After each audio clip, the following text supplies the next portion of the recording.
beaucoup vous demander ce matin, Hélène Jouan, quel est le rôle du Premier ministre d'Emmanuel Macron? Il se la joue un brin bad boy, propre, jean moutarde et chemise sans cravate pour recevoir hier ses ministres à Matignon. Un brin cow-boy à la une de Libé la semaine dernière, prêt à dégainer ses lunettes, pas son colt. Il s'est révélé habile et tempéré bretteur face à Jean-Luc Mélenchon. On a découvert son sens de l'humour, pas du tout tiré par les cheveux. Mais est-ce que ça suffit pour imprimer? Est-ce que ça suffit pour s'imposer? Édouard Philippe est le Premier ministre du Président, ça suffit pas? Eh bien non, Édouard Philippe est à la tête d'une majorité qui n'est pas la sienne, mais celle d'Emmanuel Macron. Il n'est d'ailleurs même pas membre de celle-ci.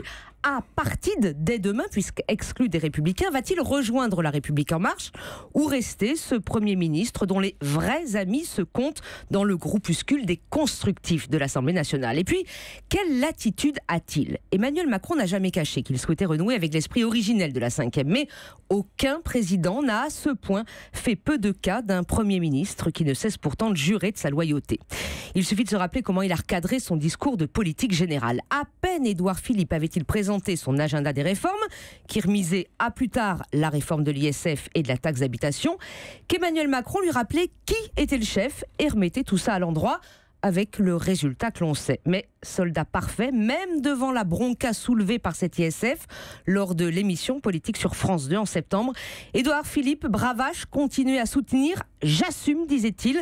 Résultat, c'est la majorité qui aujourd'hui tente de rectifier le tir. Comment pourrait-il s'imposer davantage? La grande expérience d'Édouard Philippe, en dehors d'avoir été fidèle collaborateur d'Alain Juppé, c'est celle d'un élu local, maire et député du Havre. Une expérience qui fait défaut au président. Alors pourquoi Édouard Philippe n'a-t-il pas été capable de sentir mieux, de prévenir la fronde des élus locaux?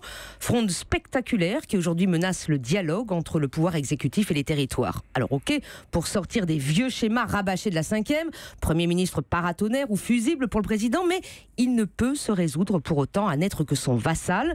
Laurent Fabius raconte qu'à quelques heures d'affronter la grande émission télé de l'époque, L'heure de vérité, il a mis au point avec François Mitterrand la formule « lui c'est lui et moi c'est moi », car il savait que dans l'opinion publique, Premier ministre, il gardait l'image d'un directeur de cabinet et qu'il devait dire son autonomie. Eh bien ce matin, c'est ce qu'on attend d'Édouard Philippe, qu'il dise « moi c'est moi et lui c'est lui ». Quelle est sa place? À quoi il sert dans le couple qu'il forme avec le président? Eh ben dites donc, Hélène Jouan. Europe 1.